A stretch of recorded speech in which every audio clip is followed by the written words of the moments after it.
Welcome to the History in Focus channel. Be sure to subscribe so you don't miss more videos like this one. Lola Montez gained fame as a bold dancer and actress, known for her sensual performances that captivated audiences. After a scandalous romance with King Ludwig I of Bavaria, she ventured through the American West, becoming a celebrity. Her provocative performances challenged traditional morals and sparked controversy. Additionally, Lola used her influence to advocate for women's rights, being a bold voice in a society that silenced them. Women wore multiple layers of clothing to face the weather and maintain comfort. Over their stockings, they wore the famous bloomers, which, while not pretty, provided extra protection. In winter, some preferred wool versions that reached the ankles for better warmth. However, most wore cotton bloomers in cream or white, practical for daily wear. Here we see Elizabeth Bacon Custer with her husband, General George Armstrong Custer. Known for her beauty and courage, Elizabeth stood out as a writer and speaker. After George's death, she dedicated herself to preserving his legacy, writing books and giving lectures about her experiences in the Old West. Elizabeth helped shape the historical narrative of the West, becoming a respected figure and a passionate advocate for George's memory. In the Old West, respectable women did not wear makeup, which was seen only as something for women of the night and actresses. Wearing cosmetics was considered unacceptable for those wanting to be respected. The beauty standard valued very pale skin, which indicated that a woman belonged to the upper class and led a different lifestyle. How a woman presented herself said much about who she was and how others viewed her. Ada Isaacs Menken, an actress and poet from New Orleans, became famous for her performance in Mazeppa. In 1861, she shocked audiences by appearing seemingly nude, tied to a horse on stage, a bold act that made her an international star. Her striking beauty and talent earned her the title of one of the highest-paid performers of the time. During the gold rush in California, Lotta Crabtree emerged as one of the most talented artists of the Old West, enchanting miners with her dance and music performances. Soon, she gained fame and began performing in packed theaters across the country. With her success on stage, Lotta became one of the wealthiest women of the time, investing in hotels, strategically located commercial buildings, and shares in railroad companies. Josie Washburn, born in 1860, was a remarkable woman of the Old West, known for her beauty and leadership as a brothel manager in Nebraska. While her appearance attracted attention, it was her intelligence that ensured her success. Josie dedicated herself to improving working conditions for women in her brothel and became an unexpected ally of the authorities in the fight against local crime, something rare for someone from the marginalized brothel sector. Rose Dunn is remembered as the brave young woman who faced the Old West alongside outlaws.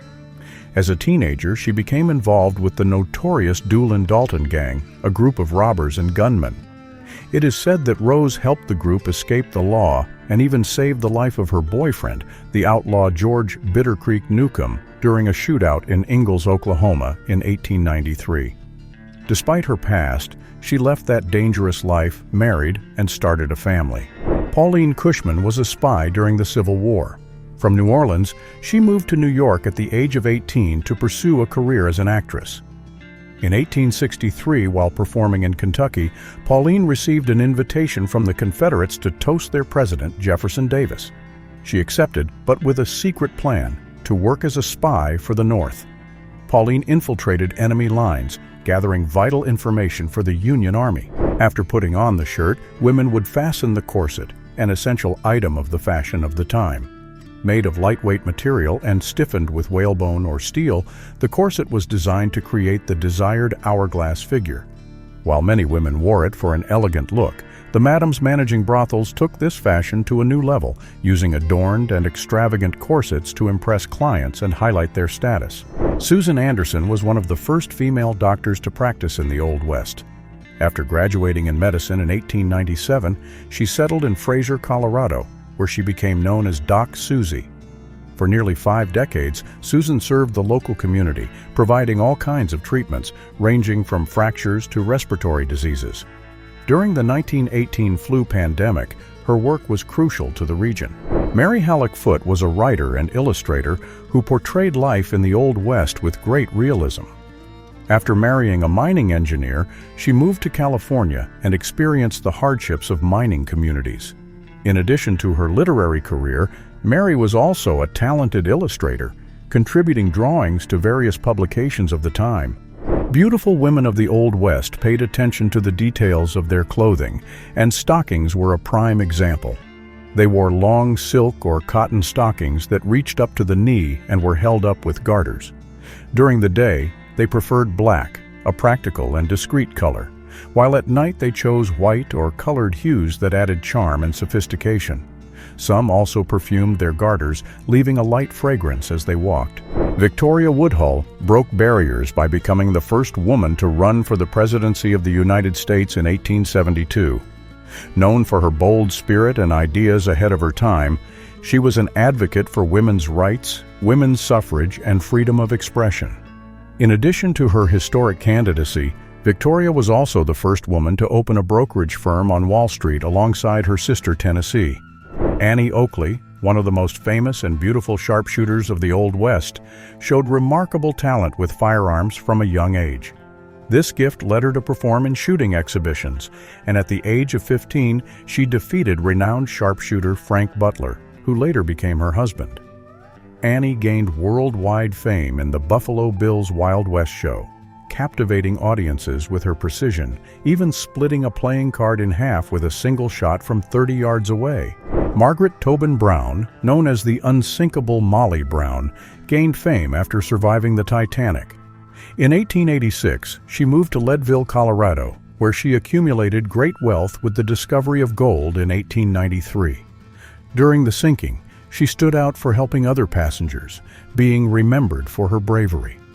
Besides being courageous, Margaret was passionate about fashion and often wore imported outfits from Europe, drawing attention wherever she went. Jenny Rogers, known as the Queen of the Colorado Underworld, was much more than a pretty face. With a solid reputation, she built an empire and became one of the most influential figures in Denver. Tall, dark-haired, and elegant, she arrived in the city after several marriages and with $17,000 stolen from a former lover. With this amount, she founded her famous brothel, the Mirror House, on Market Street, the most luxurious and infamous in Denver's history. Josephine Earp, also known as Josephine Marcus, is primarily remembered as the longtime companion of Wyatt Earp, the famous sheriff and gunslinger. Born in New York, she was a young adventurer who moved west in search of new opportunities. In Tombstone, Arizona, she met Wyatt, with whom she would spend the rest of her life. Josephine, with her strong and independent personality, encouraged Wyatt to abandon his gunslinger life as they sought a more peaceful existence together.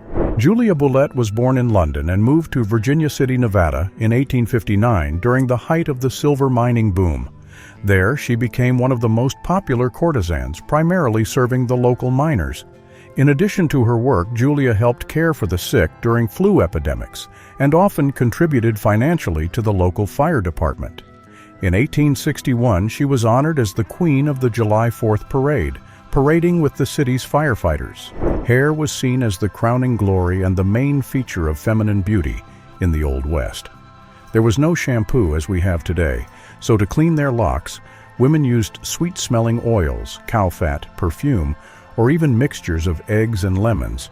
While these methods left the hair clean, they did not provide the softness that many desired. Girls under the age of 18 could wear their hair loose or braided, but upon reaching adulthood, it was expected that they would keep it tied up in public. Only prostitutes and actresses continued to wear their hair down after becoming adults, which differentiated them from the respectable women of the time. This difference in hairstyle was a clear sign of status and social role in the community. Dora Hand, also known as Fanny Keenan, was a beautiful and talented woman of the Old West, famous for her voice and presence in Dodge City. In 1878, she delighted audiences with her performances at the Lady Gay Dance Hall and the Alhambra Saloon, where she sang and performed, attracting the attention of many. However, her life ended tragically when she was shot by a man trying to hit the city's mayor. In Cripple Creek, Colorado, during the bustling gold rush, Pearl DeVere made history by founding the luxurious brothel Old Homestead. Born in Evansville, Indiana, and known as Mrs. Martin, Pearl attracted customers willing to pay up to $250, around $6,500 today, for a night in her establishment. Her beauty and charisma were only part of her success. She was admired for the care she showed her employees and the high wages she offered. Calamity Jane, whose real name was Martha Jane Canary, was known for her independent and fearless spirit. To cope with the harsh life of the frontier, she dressed as a man but had a heart that beat strongly for Wild Bill Hickok. It is said that when called Calamity Jane, she felt such pride that she would buy drinks for everyone in the saloon. With her loyal and fearless demeanor, Jane lived life on her terms, becoming one of the most remembered women in the history of the West. Dora Dufran, who arrived from Liverpool to Deadwood as a child, became one of the most renowned madams of the Old West.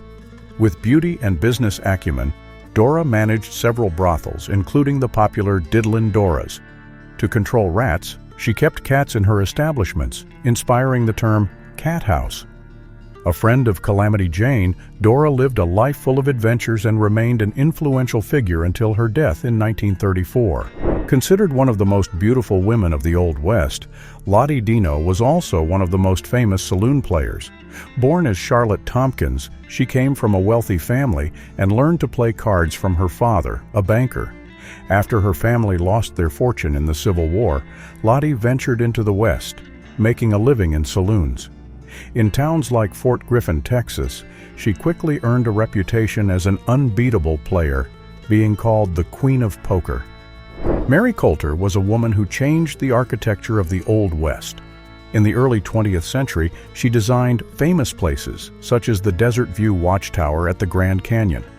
Coulter blended Native American elements with Southwestern style, creating an environment that celebrated the region's beauty. Her attention to detail and ability to blend buildings into the landscape won many people over and left an important legacy in local architecture. Josephine Ary, known as Chicago Jo, left her mark on the Old West as a businesswoman and a generous figure. Of Irish descent, she settled in Helena, Montana, where her Red Light Saloon soon became one of the most famous brothels. During a flu epidemic, Josephine transformed the place into an improvised hospital to care for the sick. She also organized dances and charity parties, earning even more affection from the community. Known as Baby Doe, Elizabeth McCourt Tabor was one of the most prominent women of her time. A native of Wisconsin, she moved to Colorado after a troubled marriage. There she met silver magnate Horace Tabor, whom she married and lived in luxury until the silver market crash in 1893. On his deathbed, Horace asked Baby Doe to never leave the matchless mine, and she took this to heart, spending her final years in a cabin next to the mine.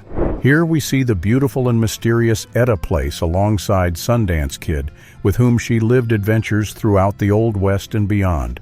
Although known as Etta Place, she used different names at the hotels where she stayed with Sundance Kid. Starting in 1907, Etta disappeared from historical records and her fate remains unknown. Many have tried to uncover her story, but to this day her past and her end remain a mystery. During the turn of the 20th century, Kate Rockwell, known as Klondike Kate, shone in isolated communities in Alaska with her captivating performances. Originally from Kansas, she moved north during the gold rush and quickly stood out for her talent and charm. Her performances, filled with energy and joy, delighted miners and workers seeking entertainment in the harsh conditions of Alaska. Mary Ellen Pleasant was a successful businesswoman and fervent abolitionist in the West. During the gold rush, she opened restaurants in San Francisco to serve the mining population. One of the first black millionaires in the United States, Mary Ellen used her fortune to support the abolitionist movement and help enslaved people seeking freedom.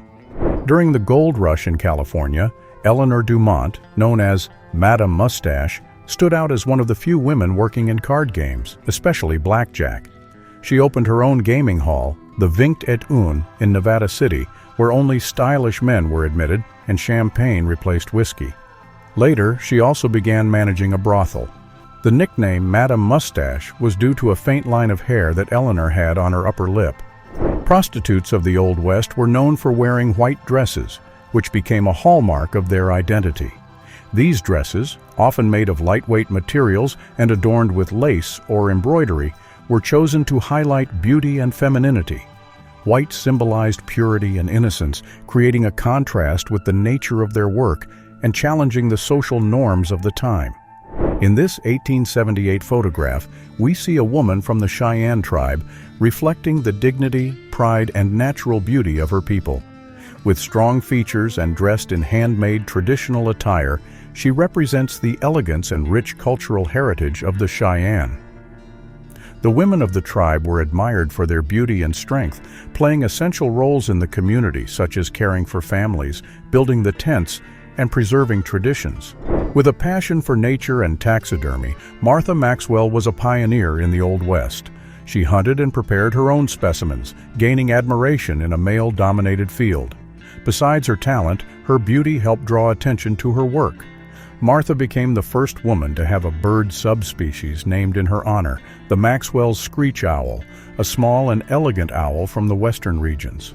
Belle Starr, known as the Queen of Outlaws, led a life full of adventures and controversies. Born in 1848 to a pioneer family, she became a legend for her involvement with bandits and the outlaw life, participating in robberies and heists. Fearless and charismatic, Belle associated with notorious gangs, such as the James Younger Gang. Besides being a bandit, she was an excellent rider and skilled with weapons, which bolstered her reputation in the Old West. Atoy, one of the first Chinese women to immigrate to the U.S. during the gold rush, settled in San Francisco, where she founded a luxury brothel that attracted influential politicians and businessmen. Known for her beauty and elegance, Atoy stood out for her strategic presentation, wearing fine clothes and adornments that enhanced her presence. Her connections ensured protection for the business, consolidating her status as a powerful woman in San Francisco. Polly Pry was the first female reporter for the Denver Post, known for her boldness in exposing injustices. In one of her most famous articles, she advocated for the release of Alfred Packer, convicted of cannibalism, drawing national attention. In 1903, she investigated abuses in indigenous schools, including the Fort Lewis Indian Boarding School. Her courage brought her enemies, and in 1904, Polly survived an assassination attempt. Here we see Elizabeth Libby Thompson accompanied by her pet squirrel. Better known as Squirrel Tooth Alice, Libby worked as a prostitute and dancer in Dodge City, Kansas, and in other frontier towns in the 1870s. Later, she moved to Sweetwater, Texas, where she opened her own brothel and gained fame. Alice was obsessed with squirrels. Besides having one that accompanied her everywhere, she often fed several around her brothel. Della Moore, also known as Annie Rogers, caught attention for her beauty in places like Fort Worth and San Antonio, where she worked as a prostitute. In 1898, she became involved with the outlaw Kid Curry, a member of Butch Cassidy's gang, with whom she lived a life full of risks and adventures. After Curry's death in 1904, it is believed that Della left that life behind and followed a new path as a teacher, ending a remarkable story. Laura Bullan, a member of Butch Cassidy's gang and known as the Rose of the West, pushed the boundaries of the Old West. With dark hair and an intense gaze, Laura was both beautiful and bold. Participating in train and bank robberies, she showed great courage. Skilled in disguises, she often dressed as a man, wearing loose clothing and hats to avoid capture and infiltrate places without being recognized. Ann Bassett, dubbed the Queen of Rustlers, was a courageous and independent woman of the Old West. Born in Colorado, she grew up in a ranching family and learned early how to handle cattle and the harsh life of the region. She gained fame by standing up to powerful local barons in land and cattle disputes, always defending the small ranchers. Anne was also close to the outlaws of the Wild Bunch, led by Butch Cassidy, with whom she allegedly had a romance. Maddie Silks, known as the Queen of the Denver Red Light District, managed brothels in several cities, including Springfield, Dodge City, and Georgetown. In Denver, she operated a luxury house on Market Street, famous for its elegance and high standards for employees. Maddie was described as attractive, with blonde hair and blue eyes. Her outfits were always elegant, with dresses that had two pockets, one for gold coins and another for an ivory-handled pistol. Arriving from England to San Antonio, Texas, Fanny Porter built one of the most famous brothels in the region at the age of 20. Her establishment, known for its hospitality and refined atmosphere, welcomed members of Butch Cassidy's gang. Fanny was respected for her discretion and beauty, ensuring comfort for her visitors. She was the link that brought Etta Place and Sundance Kid together, the couple that would become famous in the Old West. Ellen Watson, called Cattle Kate, began her life in Canada and years later decided to settle in Wyoming to raise cattle. Her beauty and independence did not protect her from land disputes, and in 1889 she was wrongfully accused of cattle rustling. On July 20th of that year, Ellen and her partner were lynched by powerful local ranchers. After investigations, it became clear that the accusation was an excuse to take her land. Cynthia Ann Parker became well known when she was captured by Comanche warriors in 1836 at the age of 9 during an attack on Fort Parker in Texas. After her capture, she was adopted by the tribe, where she integrated into Comanche culture. She married the tribe's chief and had 3 children. After spending 24 years among the Comanche, Cynthia was recaptured by the Texas Rangers in 1860 and forced to return to Anglo-American society. Big Nose Kate, born Mary Catherine Horney, became famous for her connection to the gunslinger Doc Holliday. The nickname Big Nose came from her prominent nose, in contrast to her dark hair and striking eyes. She met Doc in 1877, and the two became inseparable, traveling through Dodge City and Tombstone, Arizona. In Tombstone, Kate opened a popular brothel known for the high standards she imposed on her employees. Maddie Earp lived an intense life alongside the famous gunslinger Wyatt Earp. Working as a prostitute in Fort Scott, Kansas, she met Wyatt in Dodge City in 1876. Together, they moved to Tombstone, Arizona in 1879, where Wyatt served as sheriff. During their time together, which lasted about 6 years, Maddie faced health problems and became dependent on laudanum. She died from an overdose years later. The legend Fanny Sperry Steele was one of the most talented riders of the West. From a young age, she demonstrated incredible skills with horses, competing in local rodeos. In 1912, she won the title of World Champion Women's Bronco riding at the Calgary Stampede, riding the horse Red Wing. Fanny continued to compete into her 50s and in 1975 was the first woman inducted into the Rodeo Hall of Fame. The hats of the Old West, decorated with ostrich feathers and flowers, were very popular among women. In cities like San Francisco, these hats appeared at events, dances, and in everyday life.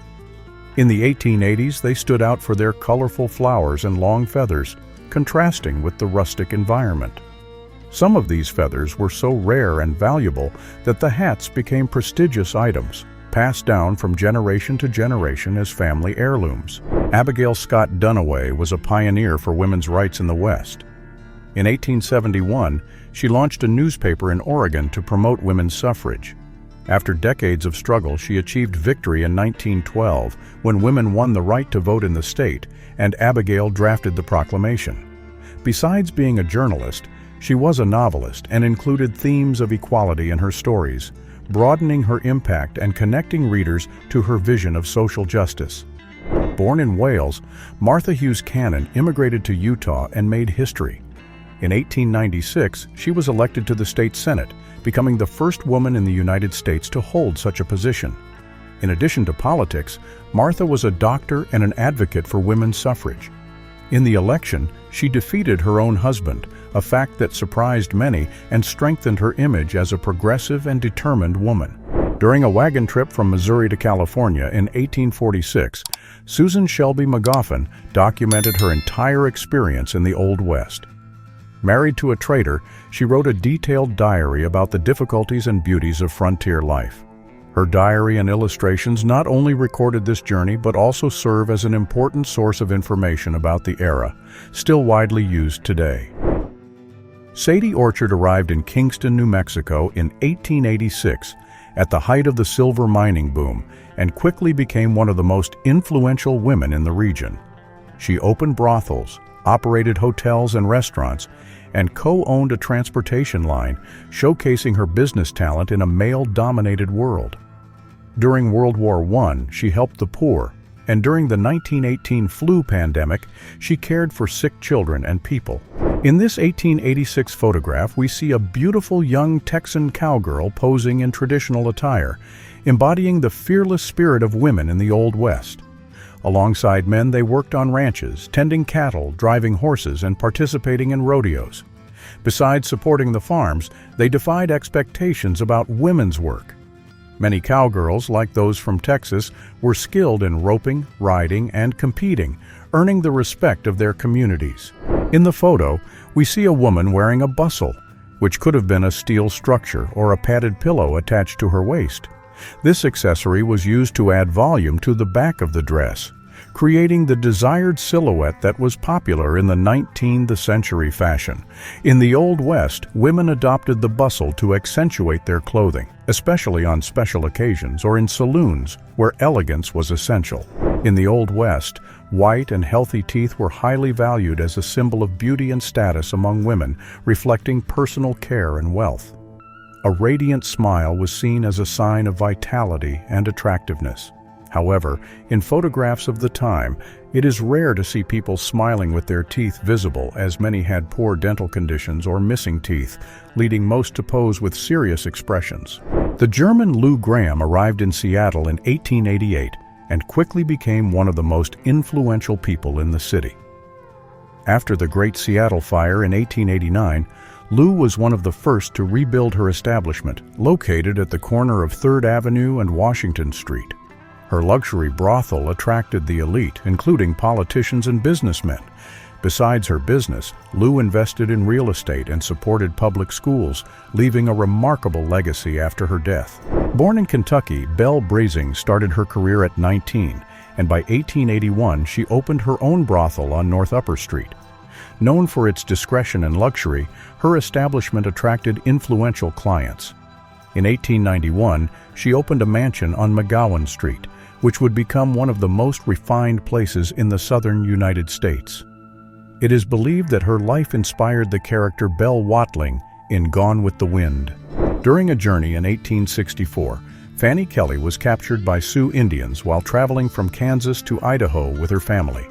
She spent 5 months as a prisoner, facing many challenges in captivity. Finally freed in December, Fanny was reunited with her husband and continued her life. Her experience became known as one of the most impressive survival stories of the West. Diamond Lil Davenport, born Honora Ornstein in 1882, lived her glory years as one of the most extravagant and influential figures of the Old West. Known as Diamond Lil due to the diamond embedded in her tooth, she made her mark during the Klondike Gold Rush, managing one of the most luxurious brothels in Skagway, Alaska. Her establishment attracted wealthy and powerful clients, interested both in the luxury of the place and in Lil's charismatic presence.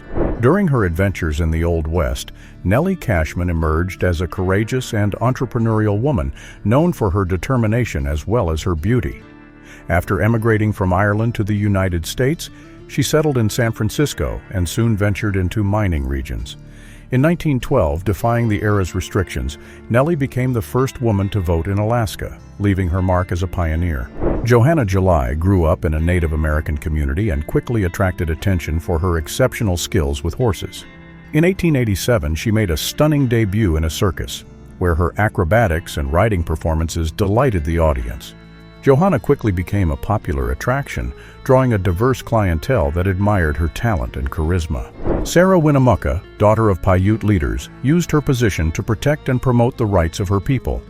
She served as an interpreter and mediator between the Paiutes and the government, and during the Bannock War of 1878, she served as a scout for the United States Army.